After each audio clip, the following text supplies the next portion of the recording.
बालों में खुजली होती है, बाल भी गिर रहे हैं, तकरीबन साल हो चुका है। देखिए बाल सर में खुजली होती है तो इसके लिए क्या है, इसके मुमकिन है कि सर में खुश्की वगैरह पैदा हो गई हो।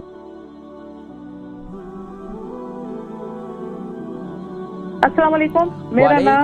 मेरा नाम कौसर है और मेरी उम्र 60 है और मेरा वजन जो है वो 11 स्टोन है। ठीक है, फरमाइए सवाल क्या है। अच्छा, मुझे बालों में इतनी खुजली होती है, मेरे बाल बहुत ज्यादा गिरते हैं, बहुत गिरते हैं, हर वक्त खुजली होती रहती है। तो बदन में भी होती है, सिर्फ बालों पे होती है? नहीं, सिर्फ बालों में होती है। अच्छा, तो सर पे पसीना बहुत आता है? जी, सर में पसीना आता है? नहीं, पसीना नहीं आता।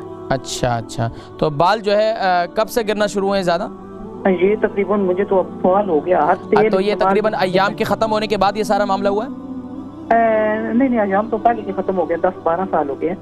तो लेकिन ये जो खुजली है अब साल से हो गया, मेरे बालों में बहुत ज्यादा खुजली होती है, बाल बहुत ज्यादा गिरते हैं। मैं जिक्र करता हूँ, इंशाल्लाह प्रोग्राम देखें, ठीक है।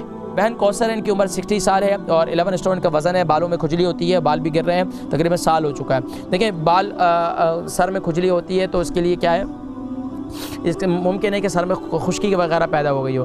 तो आप इसके लिए मैं हमेशा 3 तेल बताता हूँ, यानी कि आप ले लें जैतून का तेल, कलौंजी का तेल, तिल का तेल और इसके साथ फिनोग्रीक ऑयल यानी कि मेथी दाने का तेल, ये चौथा तेल है। ये चारों तेलों को मिक्स करें और उसको पाबंदी के साथ अपने सर पर लगाएं। इससे इंशाल्लाह बाल गिरने भी बंद हो जाएंगे और इससे इंशाल्लाह अज़ीज़ आपके सर में खुजली भी इंशाल्लाह ख़त्म हो जाएगी।